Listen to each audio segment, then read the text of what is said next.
네, 글로벌 증시 속 주요 이슈들 안에서 투자 아이디어를 발견해보는 라운드 테이블로 들어왔습니다. 자, 저희 오늘은 이완수 그레너리 투자자문 대표님과 함께하겠습니다. 어서 오세요. 안녕하십니까. 네, 대표님 아까 인사를 하다 보니까 오늘 아이언맨이 등장하셨어요. 아니, 한번 보여주시죠. 네, 양말이... 양말에 아이언맨이 써 있어요. 네, 참... 시장에 너무나 필요한 아이언맨이 등장하셨습니다. 네. 오늘... 좀 이러고 싶어요, 요즘. 네. 오늘 또 어떤 날인지 아시고 이렇게 준비하신 게 아닌가 하는 생각이 들었는데, 사실 서양에서는 13일의 금요일이라고 들어보셨나요? 네. 네. 그렇죠. 좀 네. 불길한 날이라고 하고 Friday the 13th라고 해서 이제 어떤 불안이 조용한 날에 시작이 된다라는 의미를 갖고 있는데, 일단 뭐 시장으로서 보자면 미국에서 이제 연준이 가장 주목하는 또 1월 CPI가 네. 오늘 밤에 발표가 됩니다. 네. 13일에 금요일이 되지 않도록 좀 좋은 그 지표의 결과가 나왔으면 좋겠는데 어떻게 전망하고 계신가요? 사실 뭐 지금 미국의 경기 지표들이 이렇게 나오잖아요. 근데 제 개인적인 입장에서는 지금 사실 경기 지표에 별로 관심이 없어요. 아, 그래요? 왜냐하면 이제 케빈 워시 때문에 네. 사실 연준이 지금 금리를 내리냐 마냐는 결국 이제 그 조직에 대한 구조적인 문제가 더 커요, 지금은요. 네, 그래서 뭐 오늘 지금 뭐 예상되는 것은 이제 CPI 1월달 CPI가 나오거든요. 근데 지난달에가 한 2.7% 상승으로 나왔는데 이번 달에 한 2.5% 상승은 좀 둔화될 걸로 보여요.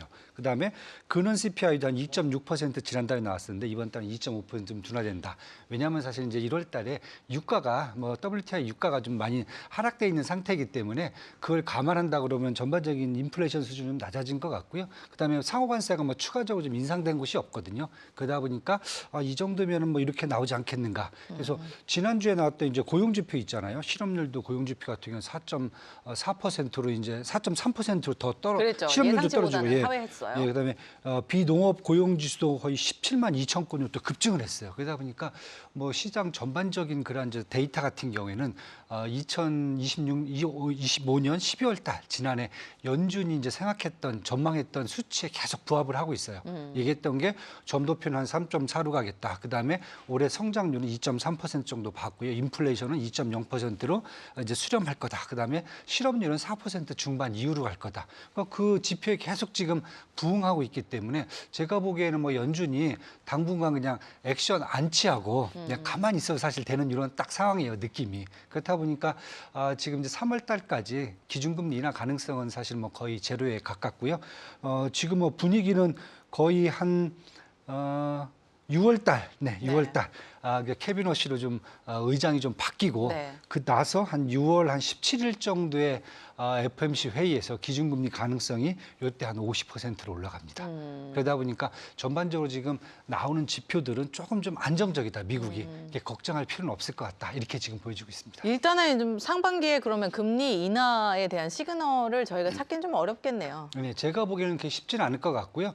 대신에 이제 이미 그 양적 완화를 양적 긴축을 종료해 놓은 상태거든요. 그러다 보니까 우리가 잘 아는 이제 통화량이죠. 본원 통화. 예, 모니터리 베이스 같은 경우에는 지금 한 5조 2천억 달러까지 좀 떨어져 있는데 이 부분이 더 떨어져 갖고 저는 5조 달러까지는 좀 떨어질 것 같아요. 그 통화량의 축소만 해도 시장 자체에 그동안 이제 통화량이 너무 과잉 공급이 돼 있다는 부분을 어느 정도 우려를 좀 지을 수 있을 것 같아요. 그래서 그런 상태가 한 3, 4개월 더 지속되고 그다음에 케빈 워시가 들어온다라고 하면은 제가 보기엔 케빈 워시 입장에서는 되게 편하게 금리를 내릴 수 있는 조건이 되지 않을까 저는 이렇게 지금 보고 있습니다. 그러면 이제 환율 측면에서 봤을 때는 강달러 기조가 좀 더 강화되는 거 아니에요? 심화되는 거 아닌가? 사실은 제가 보기엔 당분간은 뭐 제가 박스권이라고 봐요. 왜냐하면 지정학적 리스크 때문에 안전자산 선호도는 커지는 반면에 또 시장 내에서는 달러의 어떤 통화량 전반적으로 줄어드는 상황이기 때문에 양쪽을 다 합친다 그러면은 그냥 박스권 당분간 유지가 될 것 같고요. 만약에 약세를 생각한다라고 그러면은 아마 한 하반기쯤 돼서 그때쯤 케빈 워시가 들어와서 이제 뭐 통화 완화 정책을 좀 더 적극적으로 한다. 그럴 경우에는 제가 보기에는 금리가 더 그때는 이제 달러가 약세가 갈 수 있는 가능성이 더 커진다 이렇게 지금 보고 있습니다. 네, 지금은 이제 현 기조에서 좀 네. 유지가 되는 방향으로 나아갈 것이다라고 전망을 해주셨습니다. 그러면 이제 일본의 상황도 한번 살펴보면요, 사실 최근 들어서 높은 변동성을 보이는 게 바로 일본 금리입니다. 그 장기 금리 상승에 대한 경계감이 높아지고 있는데 네. 장기 금리가 상승하면 이제 시장에 어떤 영향이 있기 때문인지, 그리고 이제 이렇게 되면 미국에서 개입할 가능성도 높아진다라는 이야기가 들리는데 네. 이건 또 어떤 상황이 펼쳐지게 되는 건지 설명을 해주시면 좋을 것 같아요. 사실 되게 요즘 일본 상황이 재밌어졌어요. 그러니까요. 왜냐하면 전에는 재정 정책을 쓴다. 그러니까 뭐 아베노믹스일 때도 돈을 엄청나게 풀었단 말이죠. 정부가 채권을 막 그렇게 발행을 해도 별로 통화시장에 영향을 못 미쳤어요. 왜냐하면 이미 금리 자체가 완전히 플랫이에요. 그랬죠. 그러니까 뭐 단기든 장기든 다 0%대였어요.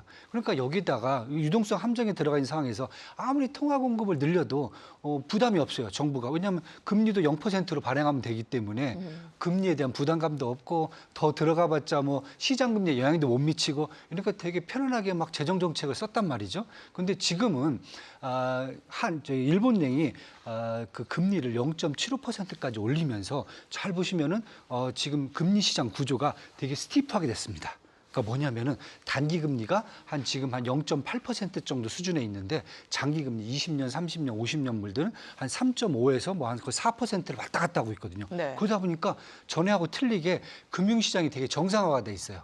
그러니까 단기에 빌려갖고 장기에 투자할 수 있는 딱 구조가 돼 있는 거죠. 그러다 보니까 이런 상황에서는 금융시장은 정상화가 돼 있는데 정부 입장에서는 만약에 여기에서 재정 정책을 써갖고 채권을 더 발행을 해버려요. 그러면 어떤 현상이 발생하냐면 채권을 발행하기 위해서 금리를 높게 줘야 돼요. 그럼 재정에 대한 부담감이 높아져요. 그렇죠. 그리고 채권이 자꾸 들어오면 시장에서 금리를 더 밀어 올리는 효과가 나타나 버리죠. 그러니까 지금 이렇게 되면은 다시 또 금리를 또 올려야 되네. 일본은행이. 그러니까 이 악순환이 다시 또 들어갈 수 있는 가능성이 커졌다는 거죠. 만약에 그래서 지금 갑자기 이제 다카이치 총리 입장에서는 이러다가 갑자기 일본이 인플레이션이 계속 상승하는 그러한 구간에 들어갈 수 있다는 우려감이 지금 딱 눈에 들어오는 거죠. 이게 첫 번째고요. 그래서 지금 갑자기 이제 재정 정책을 되게 지금 조심스럽게 가는 분위기로 바뀌었고요. 만약에 이제 더 채권을 발행을 해요. 발행했는데 이 채권 시장이 계속 안정화가 되려면 장기채를 누군가 사줘야 돼요. 누군가 사주는 것은 사실 미국이라든지 뭐 글로벌 투자가들인데 사줄 때는 조건이 있습니다. 엔화가 강세로 가야 돼요. 그래야 사줍니다. 그러다 보니까 엔화로 강세로 간다? 이게 가능할까? 왜냐하면은 최근에 금리를 올리는데도 불구하고 엔화가 강세를 안 갔어요. 그렇죠. 정부가 조작을 네. 조작을 한 거죠. 그래서 이번에 환율 감시 대상국에 들어갔어요. 미국에. 그래서 뭐 지지난까지 주까지만 해도 이제 혹시 미국하고 일본하고 뭔가 밀약이 있지 않는가? 달러를 약세로 가고 엔화를 강세로 올려갖고 시장에서 충격을 주지 않을까. 만약에 그렇게 될 경우에는 문제가 뭐냐면 미국 입장에서는 엔캐리 자금이 청산이 될 수가 있어요. 그렇죠. 예, 그러면은 가장 우려하는 부분 그렇죠. 아닌가요? 그래서 미국 같은 경우는 제가 보기에는 그냥 무조건 엔고를 용인해 주진 않을 것 같다.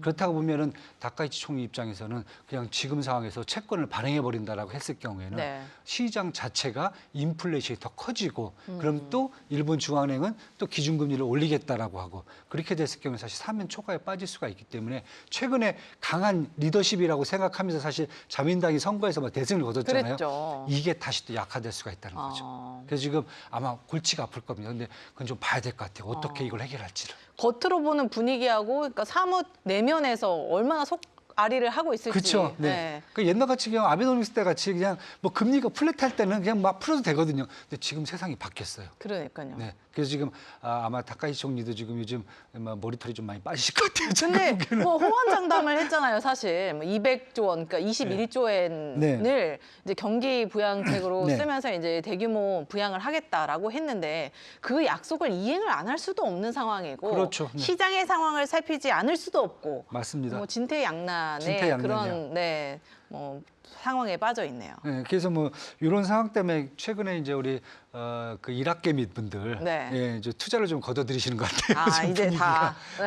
다. 어떨지 모르겠지만. 네. 그럴 수도 있을 것 같다는 생각이 드네요. 일단은 워낙 시장이 또 큰 네. 변동성 그리고 리스크를 좀 가지고 있다 보니까 그쵸, 네. 이런 변수들을 생각을 하지 않을 수 없을 것 같습니다. 자, 이런 가운데 일본에서 주도적으로 이제 키우려고 하는 산업이 바로 메모리 섹터, 네, 네. 특히 반도체 안에서도 메모리 섹터였는데 그 중에서도 이제 키옥시아가 메모리 네. 수요 확대에 힘입어서 뭐 순이익이 최대 90% 가까이 증가할 그쵸, 수 네, 있다라는 전망들이 제기가 되고 있습니다. 네. 뭐 대부분의 메모리 반도체 기업들이 지금 호황기를 누리고 있긴 한데 반도체 섹터에 투자하는 분들이 꼭 주목을 해봐야 된다라는 포인트들이 있을까요? 네, 사실 키옥시아 같은 경우 우리가 잘 아는 옛날에 그 회사 이름이 이제 그 뭐였죠? 갑자기 생각이 안 나네요. 키옥시아가요? 예, 예. 저는 키옥시아라고만 들어가지고 네, 그 이전에 네. 우리가 잘 아는 그 무슨 반도체가 이제 이름이 바뀐 거죠. 망해갖고 네. 일단 제가 좀 생각난 말씀을 좀 드릴게요. 네. 이제 그러한 회사였는데 그 회사 같은 경우에는 사실 도시바죠. 도시바 메모리였어요. 죄송합니다. 도시바. 도시바 네, 메모리가 이제, 도시바였군요. 2018년에 망해갖고 네. 사실 거기에 이제 컨소시엄이 들어가서 사실 이제 새롭게 이제 회생을 한 거죠. 회생하고 이제 2025년도에 다시 2024년 12월 18일이죠. 이때 다시 재상장을 한 게 이제 키옥시아예요. 그러다 보니까 그 시점에서 무슨 얘기가 나냐면 일본 같은 경우는 일단 반도체 산업을 다 접었다라고 생각을 했어요. 그리고 소재라든지 장비 쪽, 뭐 도쿄 일렉트로닉 같은 소부장. 소부장 쪽으로만 이제 간다. 그러면서 2018년도에 저희한테 세게 한번 질렀잖아요. 이제 소재 각서나. 근데 일본 같은 경우는 사실 거의 반도체 산업이 쉽게 얘기해서 우리가 얘기했을 때는 일단 제껴놓은 사람이다 보셔야 될 것 같아요. 그런데 키옥시아가 살아났어요. 그리고 키옥시아의 이번 매출이 2025년도 영업이익이 거의 70에서 90% 이상 증가할 거다. 그다음에 이게 딴 게 아니라 3분기까지도 이렇게 실적이 안 좋았어요. 근데 4분기 때 실적이 좋아졌다는 거죠. 그렇다고 보면 키옥시아까지 특히 낸드 플래시를 만들 키옥시아까지 지금 시장에서 반도체 사이클에 영향이 가고 있다. 이걸 생각해 본다면 앞으로 전 세계에 그 반도체의 어떤 장기 호황 사이클이 저는 최소한 한 3, 4년은 더 갈 수 있다. 예, 이 정도로 보는 거고요. 그다음에 근데 기존에 원래 반도체 사이클이 3, 4년 주기였잖아요. 그럼 어떻게 보면은 이제 그 주기가 이미 좀 연장이 됐다라고 봐야 될까요? 아니에요. 저는 이제 반대로 생각하는 게 기존하고 좀 틀린 게 뭐냐면은 일단은 이제 첫 번째 수요 쪽에서 보면은 네네. 기존에는 이제 뭐 지난 작년에 뭐 2분기까지만 해도 그냥 우리가 AI 반도체만 막 생각을 했어요. 그런데 시장이 어떻게 바뀌냐면은 AI 산업 자체가 기존의 추론이라든지 학습 모델에서 그다음에 피지컬 AI, 그다음에 우주 항공으로 계속 연관이 되면서 AI 사이클이 더 커진 거죠. 그 반도체도 같은 경우에도 그러니까 블랙에만 필요한 게 아니라 PBDDR부터 해서 GDDR 뭐 레거시까지 다 필요해진 거예요. 네. 포트폴리오가 너무 넓어진 거예요. 두 번째는 작년까지만 해도 미국 위주로 AI 산업이 간다고 그러는데 지금 전 세계로 좀 확대가 돼 있어요. 그렇죠. 그렇다 보니까 수요가 지금 기하급수적으로 늘어요. 수요가. 근데 공급을 과거에는 사이클이 2, 3년이면 막 끝나버렸잖아요. 왜 끝났냐면은 수요에 맞춰서 공급을 물량을 확 늘렸거든요. 근데 지금은 삼성전자, SK하이닉스, 뭐 키옥시아부터 시작해서 마이크론 테크놀로지, TSMC까지 여우예요. 절대 지금 공급을 확 안 늘려요. 공급을 되게 타이트하게 조금씩 늘려줘요. 그러면서 가격을 올려버리는 거죠. 가격을 10%, 20%도 아니에요. 요즘 보세요. 100%, 200%를 올려버려요. 그러니까 반도체 회사들은 앞으로 공급을 그 수요잖아요. 엑스포넨셜리하게 간 그 기업적 필립스 수요를. 커브라고 하죠. 그렇죠. 네. 이 부분을 조금씩 올려주기 때문에 결국은 공급 쪽에서의 사이클은 제가 보기에는 4, 5년 이상 갈 수가 있다는 거죠. 그렇게 지금 보고 있습니다. 그러면 기존의 기간보다, 그러니까 그 기존의 사이클 기간보다는 조금 더 늘어난 그렇죠. 거네요. 과거에는 막 재고량을 막 쌓아놓고 팔았는데 지금은 재고 자체가 없어요. 앞으로도 재고를 쌓아놓을 생각도 없어요. 그러다 보면은 계속 이제 가격은 높이면서 생산은 공급은 조금씩만 더 주면서 이 사이클을 되게 길게 끌고 가시다는 거죠. 그래서 그런 측면에서 본다면 지금 공급 쪽에서 나오는 사이클로만 본다 그러면은 삼성전자, SK하이닉스 뭐 지금 5년 프로젝트 지금 나와 있고요. 키옥시아도 지금 4년, 그다음에 마이크론도 지금 싱가포르 팹리스 공장까지 해서 5년 프로젝트를 다 잡고 있어요. 뭐 100조에서 뭐 400조 원까지 다 투자되는 부분들인데 이 부분들이 급하게 지금 안 들어가요. 천천히 들어가고 있기 때문에 이 사이클이 다 올 때까지 저는 한 4, 5년은 충분히 네. 이 사이클 사이클에 갈 수 있다라고 보기 때문에 그런 측면에서 본다면 키옥시아까지 여기까지 가 있다. 네. 특히 낸드 플래시가 여기 3등이거든요. 1등, 2등도 아니에요. 3등 이 그 정도 한다는 거죠. 수혜가 네. 어떻게 보면은 거의 산업 전반에 지금 영향을 미치고 그렇죠. 있는 거죠. 네. 네. 그래서 그런 측면에서 본다면 키옥시아가 이번에 이제 사실 이 정도 특히 일본에서 이제 또 생산 시설도 지금 3년 동안 지금 2배로 또 늘린다고 지금 하고 있거든요. 키옥시아가 늘릴 정도면은 어떻게 보면은 반도체 사이클은 아주 장기로 갈 수 있다. 이렇게 지금 보시면 될 것 같아요. 그러면 지금은 어느 정도 단계예요? 4, 5년 중에 초기 단계요. 초기 단계. 예, 삼성전자 클러스터 지금 삽도 안 떴잖아요. 네. 지금 이제 불투를 밀고 있잖아요. 아직이죠. 그렇죠. 그러니까 왜냐면 이제 최근에 주가 상승이 워낙 가팔랐기 때문에 보유를 하고 계신 분들은 어느 정도 이제 생각을 하실 거란 말이죠. 이 사이클이 얼마나 더 지속이 될까? 그러면 이제 그 기간을 한번 생각을 해봐야 될 것 같은데 아직까지는 초기 단계라고 보신다. 잘 보시면은 지금은 프라이스가 올라가는 단계예요. 가격이 올라. 가격을 올려봤잖아요. 그것도 10% 20%가 아니에요. 제가 말했잖아요. PBDDR 뭐 100% 올려버리고 HBM4는 150%. 근데 이게 한 번에 끝나는 게 아니라 해마다 계속 더 올릴 거예요. 가격을. 근데 제가 말씀드린 공급 사이클에 들어오려면은 공급이 증가되는 사이클은 이제 P 곱하기 Q잖아요. Q가 들어온 사이클은 한 2, 3년이 더 지나야 돼요.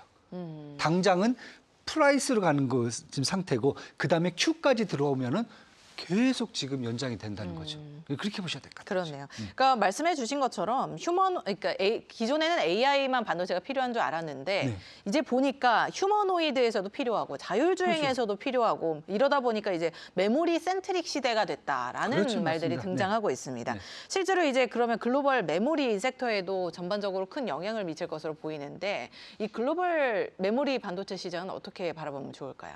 일단 뭐 메모리 자체도 기존에는 사실 이제 AI 반도체 쪽에 밀린다고 생각을 했어요. 그리고 일단은 뭐 다 주목을 받지 못했죠, 그쵸? 사실은. 다 대체가 될 네. 거라고 생각했어요. 그런데 지금 시장 자체가 아까도 좀 말씀드렸듯이 AI 산업 자체가 우리가 계속 추론이라든지 학습, 딥러닝만 받고 이제 머신러닝만 쪽 봤었는데 이제는 뭐 우리가 다 보시다시피 자율주행이라든지 피지컬 AI라든지 우주항공 그다음에 뭐 자동차까지 뭐 지금 여기 안 들어간 데가 없어요. 근데 이쪽은 사실 AI 반도체보다는 맞춤형 반도체거든요. 그러다 보니까 D램에 대한 수요가 여기서 지금 폭증을 하고 있다는 거죠. 그런데 이 D램에 대한 폭증 수요는 저는 AI 산업이 커질수록 AI 반도체가 D램을 레거시를 대체하는 게 아니라 상호 보완적으로 간다 보시면 될 것 같아요. 상호 보완을 한다. 상호 보완이에요. 예. 그리고 파이 자체가 반도체 전반적인 파이 자체가 커져요. 그 안에서 레거시 반도체는 자기의 몫을 계속 유지만 해도 그래도 파이 자체는 커집니다. 본인은. 그래서 그런 상황에서 본다라고 그러면은 일단은 이제 앞으로 이제 계속 그 확대되는 측면이 커지고 있기 때문에 결국은 여기에 지금 가장 조급해하는 데가 어디냐면은 일단 뭐 잘 아시다시피 이제 중국이 가장 조급해해요. 그렇죠. 네, 그러다 보니까 중국도 지금 메모리 쪽이 있죠. 특히 메모리 쪽, 낸드 플래시라든지 아니면 이제 그 파운드리라든지 아니면 D램 쪽에 대해서 요즘 보시면 뭐 창신 메모리, 양집 메모리 그다음에 SMIC가 공장의 어떤 캐파 증설을 거의 1년에 100% 이상을 늘리고 있어요. 예. 그리고 물론 이제 HBM 쪽도 간다고 그러는데 네. 아직 뭐 그렇게 지금 아직은 그 단계까지는 아니죠. 예, 네. 아직은 좀 멀었어요. 근데 아직도 D램 공장을 그렇게 엄청나게 더 크게 증가시킨다는 거죠. 그래서 그런 측면에서 본다 보면 저는 D램의 사이클 자체도 HBM이라든지 AI 반도체와 똑같이 지금 간다. 이제 동조화돼서 간다라고 보시면 될 것 같아요. 좋습니다. 일단 그 사이클이 아직은 초기 단계이고 조금 더 지속될 여력이 충분히 있다라고 말씀을 해주셨습니다. 그러면 이제 그 기업들의 그 좀 세부적인 내용에 대해서 살펴보고 싶은데요. 특히 키옥시아를 보니까 지분을 누가 갖고 있었냐. 네. SK 하이닉스가 지분을 보유하고 있더라고요. 네. 뭐 경쟁사에 대한 좀 경계심을 지분을 가지고 이제 좀 살펴보면서 이렇게 풀어 나가려는 그런 전략인 건가요? 사실은 뭐 처음에 살 때 2018년도에 그때 도시바 때 그 도시바 때에서- 당시 컨소시엄으로 들어간 거죠. 컨소시엄으로 들어갔는데 그때는 뭐 경쟁사라기보다는 이제 일본에 있는 반도체에서 하나 향과 아우 정도인가요? 네, 이렇게 나왔으니까 네, 네. 싼 값에 나왔네 그러니까 그냥 산 걸로 제가 알고 있어요. 어. 그러니까 어떻게 보면 요즘 이제 미래셋이 이제 스페이스X 지분 갖고 네, 있듯이 네. 뭐 해안이 좀 있던 거죠 회장님들이. 멀리 젊은, 내다보셨네요. 네, 멀리 내다보신 네. 것 같고요. 2018년에 이제 베인 캐피탈이 컨소시엄을 주도를 했어요. 그래서 이때 이제 도시바 메모리를 이제 투자를 했는데 SK 하이닉스가 당시에 3,950억엔 투자했고요. 그때 컨소시엄의 지분을 19%를 이때 이제 취득을 한 거죠. 오, 예, 그다음에 꽤 많은 지분 예. 양인데요. 예, 근데 네. 거기다가 전환사채도 있어요. 이야. 전환사채가 만약에 한 14% 정도 되는데 이것도 전환사채를 돌렸을 경우에는 네. 33%까지 지분이 가능해요, 지금. 어. 엄청난 거죠. 그러니까 그때 그러니까요. 당시는 싼 그냥 반도체에서 하나 잘 됐다 싶어갖고 하나 사신 것 같은 느낌이에요. 그런데 지금 보니까 이게 황금을 하는 거의가 돼버린 거죠. 지금 어느 정도냐면은 2024년 12월 18일 날 이게 키옥시아가 상장을 했어요. 네. 그때 1,440엔, 네. 1,440엔에 지금 그때 상장을 했는데 지금이 21,175엔이에요. 상장 이후에 1,300 아니 반도체로 안 보셔도 되겠어요, SK 하이닉스는. 네. 반도체 한번 이것만 봐도요. 1,370%가 지금 올라온 거야. 지금 1년 반 동안. 오늘도 키옥시아 지금 8% 넘게 또 상승 오릅니다. 중입니다. 네. 시가총액 갖고 계산해 보면은 만약에 33% 갖고 있다라고 계산했을 경우에는 우리나라 돈으로 거의 얼마 이게 3조 원? 23조? 30조 원이 돼요. 30조 원. 30조 원을 야. 그냥 지분 가치로 갖고 있는 거죠.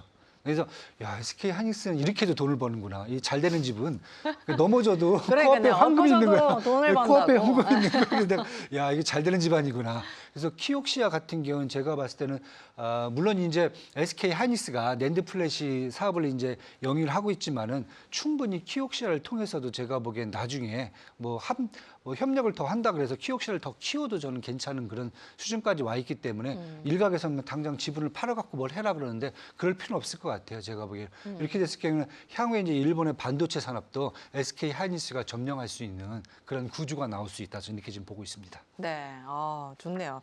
일단은 이제 상호 보완적으로 어떻게 역할을 해주면서 서로 함께 동반 성장을 모색해 나갈 수 있는 하나의 또 그 키를 가지고 있는 SK 하이닉스 소식을 들어봤습니다. 자, 그러면 지금 반도체의 구도가 3파전으로 좀 갈리고 있잖아요. 그쵸, 네네. 삼성전자와 SK 하이닉스 그리고 마이크론입니다. 마이크론이죠, 네. 자, 이 3사 가운데 지금 시점에서 투자해 볼 만한 기업이 있냐 하고 봤을 때 가장 매력도가 높은 기업은 어디일까요? 사실 셋 다 너무 많이 올랐기 때문에 지금 뭐 상투 잡는 거 아닌가 하는 생각이 들긴 하거든요. 네. 사실 뭐 어느 측면을 보냐에 따라 틀려진 것 같아요. 그러니까 첫 번째가 이제 HBM3라든지 4 같이 기본적으로 이제 AI 반도체 쪽만 놓고 본다라고 하면은 사실 SK 하이닉스가 지금 가장 지금 유리하죠. 왜냐하면 HBM4를 이제 이번에 양산 들어가면서 네. 앞으로 한 1년 정도죠. 이미 이제 수주를 받은 게 엔비디아로부터 한 거의 70%를 수주를 받았다고 이제 거의 보고 있어요, 시장이. 그렇다고 보면은 기존의 HBM3의 어떤 이제 그 점유율을 충분히 끌고 갈 수 있다. 예. 이렇게 지금 보기 때문에 뭐 HBM 쪽에서 본다라면 이제 사실 이제 SK 하이닉스가 이제 가장 크게 지금 보시면 될 것 같고요. 삼전하고 마이크론은 아직까지 수율 문제라든지 이런 문제들이 좀 약간씩 걸려 있기 때문에 당장의 공급을 크게 확대하기는 쉽지 않을 것 같아요. 반면에 레거시 반도체까지 본다라고 했을 경우에는 제가 보기에는 이제 마이크론이 사실은 되게 유리합니다. 왜냐하면 마이크론이 그냥 쉽게 얘기할게요. 낸드 플래시, 그다음에 D램, HBM 쪽에서 전반적으로 시장 점유율이 다 3등이에요. 3등인데 3등의 비중을 되게 높이 끌어올리고 있어요. 그래서 요즘 마이크론이 강세가 간 겁니다. 근데 마지막에 하나 더. 만약에 그 파운드리까지 본다라고 그러면 삼성전자입니다. 왜냐하면 삼성전자 앞에 2개뿐만 아니라 올해 이제 하반기부터는 파운드리가 또 본격 가동되거든요. 예를 들면은 지금 미국에 있는 이제 텍사스 공장이 이제 뭐 하반기부터 이제 양산 시작된다고 한다 그러면은 거기에 이제 우리가 잘 일론 머스크 쪽에서 나온 테슬라 쪽 반도체 이미 수주 받아놓은 게 있기 때문에 시작을 할 거고 지금 가동률이 파운드리가 50%밖에 안 돼요. 근데 올해 하반기부터는 60% 이상 높인다고 하기 때문에 만약에 파운드리까지 들어온다 그러면 삼성전자 입장에서는 이것만 된다 그러면 앞에 기존 것뿐만 아니라 파운드리까지 합쳐진다 그러면 삼성전자가 저는 더 매력적인 거죠. 그래서 어느 측면까지 보시느냐에 따라서 지금 시장에서는 되게 지금 다양하게 지금 보고 있습니다. 말씀해 주신 걸로는 셋 다 사야 될 것 같은데요? 사실은 그래서 제가 ETF 사라고 그래요. 글로벌 반도체 ETF 사면은 TSMC까지 다 들어가니까 차라리 그걸 사세요 이래버리거든요. 제가. 그러니까 단일 기업에 투자를 하는 것보다 오히려 이 전반적인 섹터를 긍정적으로 보니까 이 ETF를 통해서 투자하는 것도 좋은 방법이 될 것 같네요. 그만큼 반도체 그 사이클이 아주 좋다는 거죠, 제가 입장에서. 네, 좋습니다. 그리고 아직은 시작 단계이다라는 점까지 잘 염두에 두면서 투자 전략을 세워보시면 좋을 것 같습니다. 자, 오늘 이야기는 여기까지 듣도록 하겠습니다. 지금까지 이완수 대표님과 함께했습니다. 오늘 말씀 고맙습니다. 감사합니다.